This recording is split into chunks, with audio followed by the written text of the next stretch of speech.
If you had to create a human, what would you put them through to make them tough? What would you put them through to make them patient? Well, you probably wouldn't give them things immediately. And so it's like we want these traits, but each of the traits has a price tag attached to it. And it's just like, do you want to pay the price tag to get the thing? Like when I'm 80 something years old and I'm looking back on my life, I want to have these traits. But in order to have those traits, I know I have to go through these things. Be the guy who embraces hard work, the grind. Don't be afraid of being hurt. Somehow, some way, you've disqualified yourself. Nobody can beat you but you. Nobody can stop you but you. When you understand that your life has been hard, it's full of upsets and slights and abuses and dumb mistakes and embarrassments and all that, turn that into feeling that when you're still, you can interpret through a mission to make choices that are counterintuitive. You have to work hard, really, really hard. I wish there was a magic wand that I could wave, that your passion, your dream, that thing you want to achieve, it could just happen, but it can't. Hard work is required. Hard work and making good choices. Good choices will always position you in life to win. For you to have built something that you could exit for $1.2 billion, everyone had to be against you, otherwise they would already be doing it. It had to be the counterintuitive idea. And seeing the pieces like that led up to that moment is breathtaking. The world's lazy. It's a good thing for you and me. Everybody will talk about it, everybody will post about it, but nobody wants to roll up their sleeves and just go get it. And so what that means for me, if I don't have to be the most qualified, I don't have to be the most talented, all I got to begin to do is to apply myself, and by default, I'm gonna separate myself from the crowd. You have got to see differently, think differently, connect differently. You're gonna have to communicate differently. Everything's gotta go to the next level. You want next level? You gotta go to the next level. You have to understand, if you don't execute on the plan, if you don't get up in the morning when you're feeling tired, scared, if you don't execute, you're not just cheating yourself, dude. You're cheating your family, you're cheating your employees, you're cheating your team, whatever you're a part of. It's bigger than you, man. You can't count the cost. When you want something bad, you can't count the cost, because if you count the cost and you see how much it costs, you might quit, you might give up. So you got to go in knowing that I don't count the cost. I do as many push-ups as it takes, as many sit-ups as it takes, as many reps as it takes. I study as long as it takes. I pay whatever the price is. Why? Because if I start counting the cost, I might quit, I might give up, I might surrender. Don't count the cost. You don't count the cost on this one. This one is, listen to me, you don't count how many breaths you take. You don't count it. You get to a point where you don't count it. You just do whatever it takes to get whatever you want.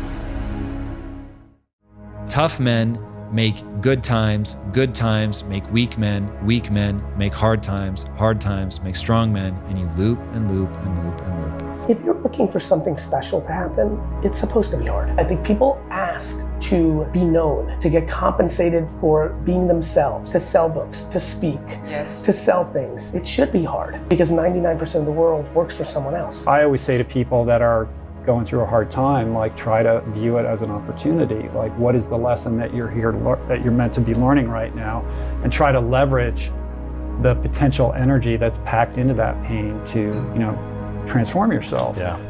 I think we've gotten soft. And I think because of that, we are headed for hard times. And I think the hard times will take care of any of the values and belief systems that aren't useful in the acquisition of skills. The reason why some of you could be stopped, because you're doing it for yourself. And guess what happens when you get tired? When you grinding, grinding hurts. Grinding is a sacrifice. Grinding costs. When you're grinding and your body tell you hurt, when you're doing it for you, you stop. Yep. When you hurt, you stop. When you feel pain, you stop. When you tired, you stop. When you disappointed, you stop. When somebody get in your ear, you stop. Because winning is not just an exterior thing. It is very much an interior thing.